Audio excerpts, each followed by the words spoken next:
मध्ये 3 बालकांचा नवजात शिशुमृत्यू 6 बालकांना स्पेशालिटी मध्ये दिले आणि अग्निशमन यंत्रणा जी होती ती सुरू व्हायला पाहिजे ती सुरू झाली नाही. आमच्या पहिलेच आल्याबरोबर जेव्हा मागे जुनी आमची जी बिल्डिंग होती तिथे जेव्हा आग लागली होती तेव्हा आमच्या सगळ्यांचा आग्रह होता की नवीन बिल्डिंग इमारत झाली त्याचं लोकार्पण करून लवकरात लवकर सगळी गोष्टी तिथे सुरू झाल्या पाहिजे. आणि इथे सुरू केल्यानंतर इमारत आमच्या कार्यकाळामध्ये झाली, सगळं काही खूप सुंदर झालं आहे. पण जेव्हा आता आग लागते आणि फायरची जी गोष्टी असतात ऑडिट झाले का ते पाहावं लागेल.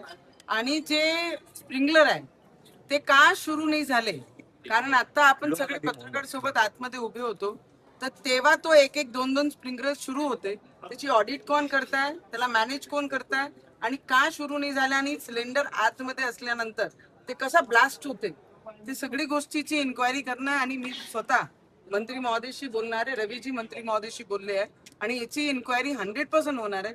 जेही कोणी दोषी असेल त्याच्यावर कडक पद्धतीने कारवाई नक्की होईल. कारण लहान लहान मुलं जे प्री मॅच्युअर्ड असतात, ज्यांच्या वेट बरोबर नसते, जे हेल्थ इश्यूनी जन्म घेतल्यानंतर जे प्रॉब्लेम असतात त्यांना सगळ्यांना असे याच्यामध्ये आपण ऍडमिट करतो आणि त्या 3 लहान मुलांचे जीव जेव्हा जाते तर मी सगळ्यांना एवढीच सांगेन आणि आता मंत्री महोदयशी मी तेच बोलणार आहे, जर कोणी याच्यात चुकीचं आढळलं त्याच्यावर कडक कारवाई आणि त्याच्यावर की त्यांनी काम नाही केला आणि स्प्रिंकलर चालू नाही झाला, फायर ऑडिट जर नाही झाला असं तर मग त्यांची खेर नाही आहे एवढा लक्षात ठेवा. त्यांनी 1 वर्ष झालं, 1 वर्षापूर्वी झालेली नवीन इमारत असून सुद्धा असा प्रकार होणं म्हणजे किती गंभीर आहे. आणि कारण भंडारामध्ये जी घटना घडली त्याच्यानंतर सरकार अलर्ट मोडवर होतं. प्रत्येक रुग्णालयामध्ये अप टू डेट म्हणजे काही झालं तरी पूर्ण यंत्रणा सक्षम झाल्या पाहिजे अशी व्यवस्था करून ठेवलेली आहे. परंतु हे प्रकार समोर आल्यावर काय समोर व्हेंटिलेटर तर स्टँडर्ड नाही असं देखील चर्चा होत आहे की निकृष्ट दर्जाचे व्हेंटिलेटर या ठिकाणी आणले असावे,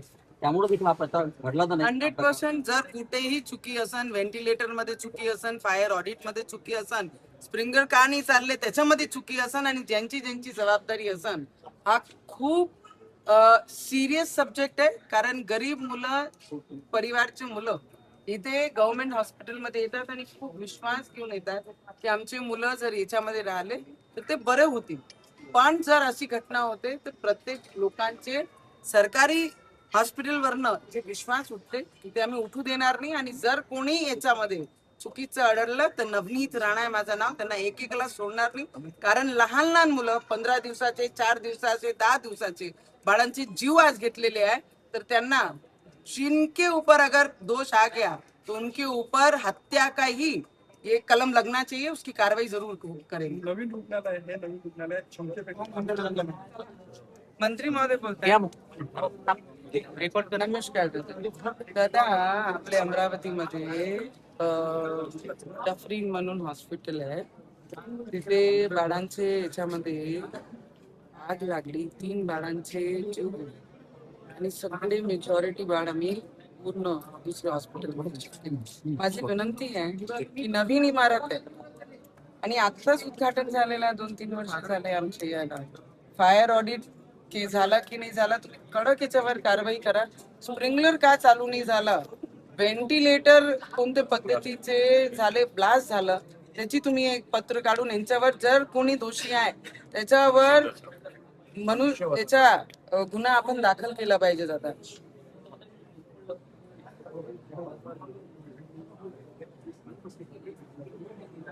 आणि तुम्ही पत्र काढा की पहिले इन्क्वायरी करा, ऑडिट झाला की पहिले फायरचं ते ऑडिट काढायला लावा दादा. कारण 3 लहान लहान मुलांचे जीव गेले आहे. आपल्याला ऑडिट नाही झाला असं, स्प्रिंकलर का नाही चालला, त्याचं मेंटेनन्स कोण करत होता, व्हेंटिलेटर का ब्लास्ट झालं, हे सगळी गोष्टी तर माहिती पडली पाहिजे ना. हे दुसऱ्यांदा घटना बरं करा दादा. हा हा ओके. हा मला सांगितलं रवीजींनी की आपलं